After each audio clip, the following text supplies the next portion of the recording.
Jace Walters Recreation here, the Young Archers of Bow Junkie Media. Here was Bryan Marcum, the IBO President. So we're here at the IBO World Headquarters in Vermillion, Ohio.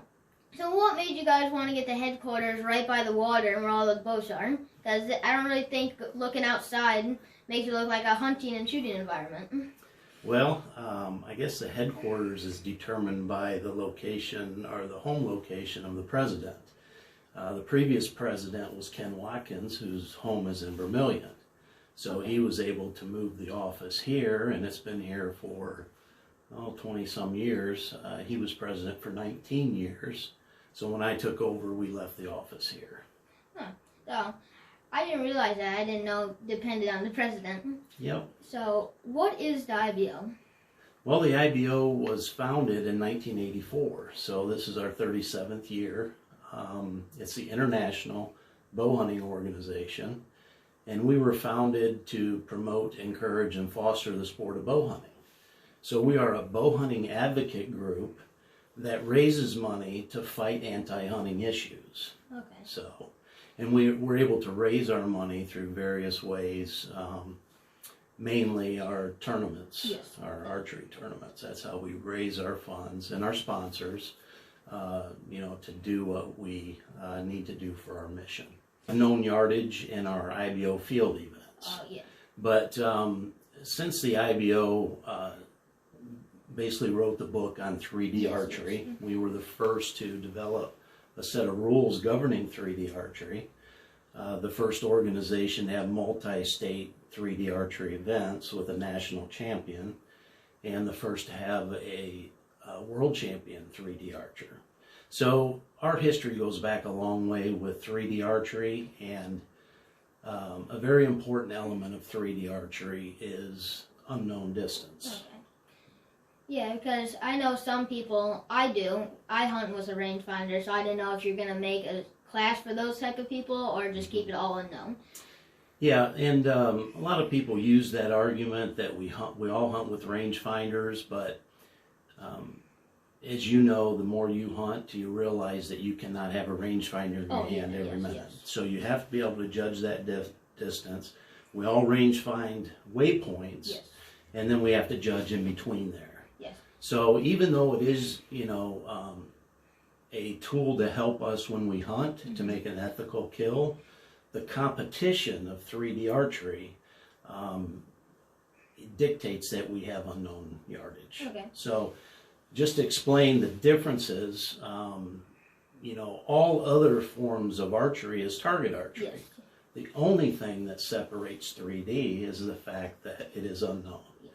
So in order to have 3D archery, it has to be unknown distance. Yeah, that makes it really different from the other ones, and that's very cool to make something like that that's completely opposite.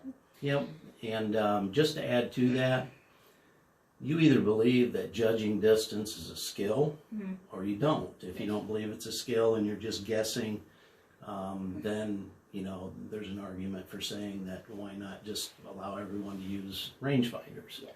But we feel very strongly that judging distance is a very important skill. Yes, yes. And that skill is used in the sport of 3D. If we didn't have that ability to judge distance, it would just be another target archery event. So when I, last year, 2 years ago, I shot an IBO event, and it was my favorite event I ever shot because I don't know what it was, but it put like no pressure on myself for judging yardage. It didn't put any pressure because when I'm shooting no, and I feel like I have to shoot perfect, I have to. Yeah. But with this, I don't. And I end up shooting the best I ever do on 3D animals or just in general. Yeah. And I just think it's really cool that you guys made the organization that does this and hopefully can help other kids like me. Right, and we want kids to be able to judge yardage. Yes. And come out and compete and know the difference, because there is a lot of pressure in target archery, and those guys are very skilled. But there's more to archery than just shooting your bow. Yes. And more to 3D archery, because there's several elements involved. You have you have a small factor, which is stamina. You have to be able to walk through the woods, mm-hmm. to compete in a 3D archery event. You have the elements to deal with, the outdoors, the rain, the wind. You have to be able to judge distance, and you have to make the shot with your bow. In target archery, you basically have one thing that you have to do, and that's make that shot. Yes. And that puts a lot of pressure on you doing that. Yeah, it does. So I saw like 2 days ago was that the IBO Indoor Worlds got canceled. So are you guys planning on trying to reschedule the event, or is it just canceled for the year? Yeah, unfortunately, we'll have to cancel that for the year. Those things are scheduled far in advance to have a location large enough to hold that event. We have 2 ranges inside of that building. So, we had a contract to host that event. Unfortunately, the circumstances surrounding the COVID pandemic have prevented us from having that. We just have too many factors that are against us there. Number one, CDC guidelines, where they require 6 feet of spacing. Yeah. And we pack those guys in, 2 foot apart on the line. So if we made that spacing 6 foot, that would cut our shooting capacity down to just a third of what we would normally have. That's one of the reasons. The other reasons are, the travel restrictions and quarantine and fines that they're levying on some participants from other states if they don't, quarantine and do the things they need to do. And people just can't afford to do that working their jobs. So there was a lot of factors involved. We hate that we have to cancel it. We waited to the last minute, but we had to make a decision, and that's the decision we made. Yeah, it really sucks because I was looking forward to that event because I never shot an indoor 3D event. Yeah. A lot of people look forward to that because it's different. Yes. All of our outdoor events are basically the same. You have different courses, 10 target courses normally. Mm-hmm. Here, you're pretty much all together on the line. Yes. So it's a hybrid between an indoor target shoot and a 3D shoot. Yes.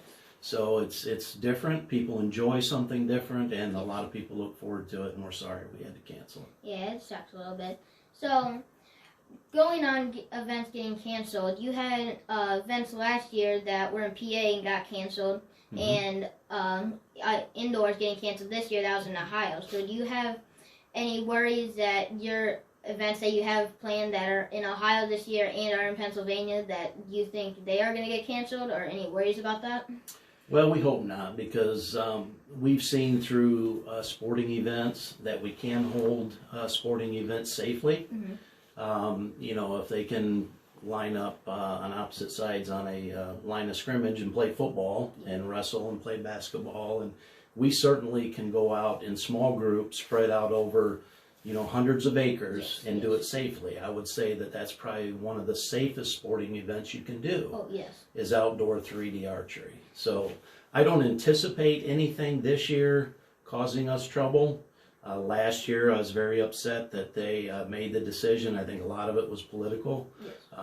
We unfortunately didn't have a sympathetic governor in the state of Pennsylvania, so they wouldn't even listen to our arguments.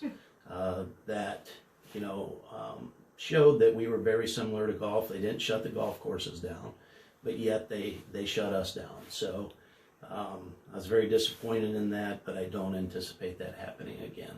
Okay, I hope it doesn't happen again, because I'm looking forward to this year. Because last year I only shot the Triple Crown events, mm-hmm. and this year will be my first year shooting the Spring National and the Winter National. So, is there any differences? Like, do all of them have field courses, or just are they ran pretty much the same? Well, our winter and spring events are smaller than our Triple Crown and World events.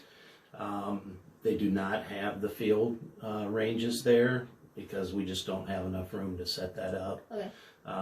And the pros shoot at their leisure, just like the amateurs do. So you'll have a good opportunity of seeing some pros on your ranges out there. Well, probably not your ranges, because we, separate them according to the stake distance. But the pros basically show up and shoot at their leisure, just like the amateurs do. Yeah, it's very cool that they can shoot with normal people, you could say. And doing this IBO is really fun for me. So, good. I'm glad you enjoy it. You know, we've seen that from a lot of kids that come over from our NASP events. Because we developed a Genesis class, and I know you talked to Ryan Bass about that. Our Genesis class was designed to bring those kids over from NASP and show them what an outdoor 3D tournament looks like. And we've had very good response, and the kids feel the same way you do, that they love being outdoors, they love shooting the different types of animals, and they love judging distance. It's different than, you know, their bullseye target events with NASP. Yes. So, well, thank you very much for taking your time with me and doing this interview with me. It was very cool and fun. Sure. I appreciate you asking me and look forward to seeing you this summer. I do too. All righty.